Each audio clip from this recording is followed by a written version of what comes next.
رکھتا ہے.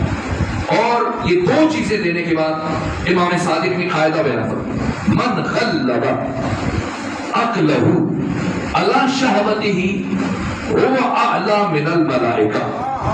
جو انسان اپنی عقل کو خواہشوں پر غالب کر دے یہ فرشتوں سے افضل ہو جاتا ہے. ومن غلب شہوتہ علی عقلہ هو ادنی من البہائم.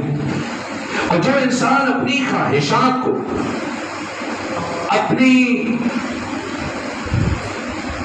شہوات کو عقل پر غالب کر دے یہ درندوں سے بھی پستر ہوگا. یہ قرآن میں بیان ذالک کالانعام بل ہم اضل. انسان گرتا اور گرتا یہاں تک کہ درندہ بن جاتا وحشی بن جاتا حیوان بن جاتا بل ہم اضل یا ایک سے بھی نیچے چلا جاتا ہے. انسان کی روح میں 4 قوتیں رکھی. بس اس سورہ کا ابتدائی مرحلہ سمجھنے کے یہ اس کتاب کے لیے تمہید. اور جو اس کے آغاز میں خوبصورت جو انہوں نے جملہ قبلہ بھٹی صاحب نے خود تحریر کہ ہر لفظ ہم سے خطاب.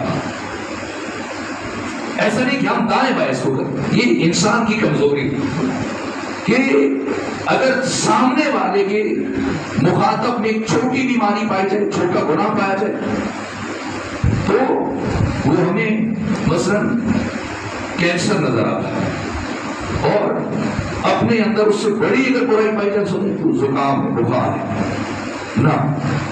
خود سمجھنا ایک ایک گناہ کا اثر گناہ کا نتیجہ روح انسان پر گناہ کیا کرتا ہے اور پھر تہذیب نفس سے کیا مراد ہے. یہ اساس یہ قرآنی بنیاد. میں نے چاہا تھا کہ میں تمام گناہوں کا فردن تعارف کروں لیکن میں نے محسوس کیا کہ ایک نشست میں یہ ممکن نہیں ہوگا. اس لیے میں قواعد اور اصول آپ کی خدمت میں عرض کرنے کی کوشش کرتا ہوں کہ انسان کی روح میں یہ 4 قوتیں ایک قوہ شہویہ قوہ غضبیہ قوہ وہمیہ قوہ عقلیہ. اب جسم کی بات تمام ہوئی روح کے اندر 4 قوت ایک غضب ہے ایک شہوت ہے ایک وہم ہے ایک عقل ہے. اور جتنی بھی فضیلتیں انسان اور جتنی بھی برائیاں سب کی سب ان 4 قوتوں کی وجہ سے پیدا ہوتی ہیں.